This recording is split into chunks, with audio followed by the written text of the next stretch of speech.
নির্বাচন হবে, এই রাজনৈতিক বন্দোবস্তের আসলে ভবিষ্যৎ কি, নতুন নির্বাচন কতটা কি মানে তৈরি করবে আমাদের সঙ্গে বা আমাদের কাছে, এসব নিয়ে আজকে আলোচনার জন্য উপস্থিত রয়েছে জাতীয় নাগরিক কমিটির মুখ্য সংগঠক জনাব সার্জিস আলমের। জনাব আপনাকে আমাদের অনুষ্ঠানে স্বাগত জানাই। আপনি আমাদের সাথে যুক্ত হয়েছেন, সময় দিয়েছেন, সেজন্য আপনাকে অনেক ধন্যবাদ। আমাদের সাথে আরো থাকছেন বিএনপির আন্তর্জাতিক বিষয়ক সম্পাদক ব্যারিস্টার রুমিন ফারহানা।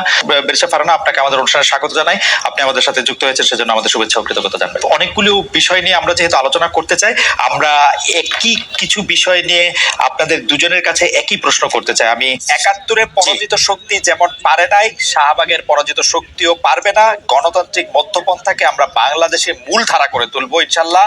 ইসলাম বিদ্বেষ চলবে না, বাবু বয়ান দাদাগিরিও চলবে না, কোনো বয়ানের রাজনীতি চলবে না। আসলে নেগেটিভ যুগে চলে গেছে বাংলাদেশ। মূল্যবোধ ভিত্তিক রাজনীতি শুরু করতে হবে 5 তারিখের পর, এটাই পথ।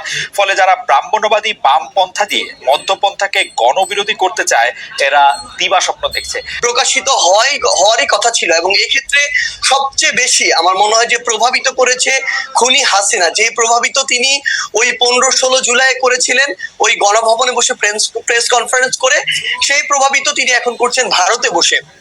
তিনি যখন এখনো তার জায়গা থেকে এমন টোনে কথা বলেন, যে এই টোনে তিনি কথা বলেছিলেন ওই জুলাইয়ের আগে, তিনি যখন এখনো তার ভিতরে বিন্দু মাত্র কোনো অনুসূচনা দেখা যায় না, কিংবা তার যে কথা বা এই যে এতগুলো খুন করেছে সেগুলোর জন্য যে দায় নেওয়ার যে বিন্দুমাত্র মানসিকতা, সেটাকে বিন্দুমাত্র অ্যাড্রেস না করে, বরং যারা এই অভ্যুত্থানের সাথে সরাসরি সম্পৃক্ত তাদেরকে প্রত্যক্ষ এবং পরোক্ষভাবে বিভিন্ন রকম আবার ওই ট্যাগ দিয়ে যখন উপস্থাপন করার চেষ্টাটা করা হয়, এই যে এতগুলো মানুষকে খুন করা হয়েছে তার নির্দেশে, সেগুলোর জন্য বিন্দুমাত্র তার জায়গা থেকে সহানুভূতি না দেখিয়ে, বরং তার ওই পূর্বের ইতিহাস দিয়ে যে সিম্পেথি নেয়ার যে তার একটি প্রক্রিয়া সবসময় তার ভিতরে দেখা গিয়েছে, সেটা যখন তিনি আবারও করেন, তখন মানুষের ভিতরে একটা ক্ষোভ তৈরি হয়।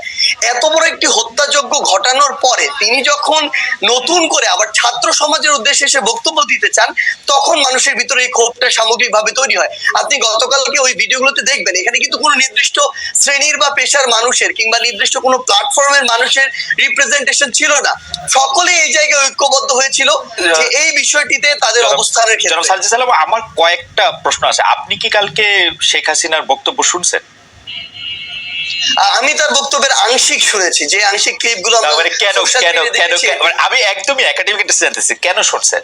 যেমন আমার কোনো শোনার দরকার হয় নাই, আমিও শুনি নাই ভাই, আমার শোনার কোনো দরকারই হয় না। আপনি শুনছেন কেন তাহলে আমি একটু জানতে চাই। না, প্রথম কথা হচ্ছে যে খুব স্বাভাবিকভাবে আপনি দেখবেন সোশ্যাল মিডিয়ায় যে কোনো বক্তব্যের ইন্টারেস্টিং পার্ট গুলো ক্লিপ আকারে ছোট ছোট 30 সেকেন্ড 1 মিনিটের ক্লিপ আকারে সামনে চলে আসে।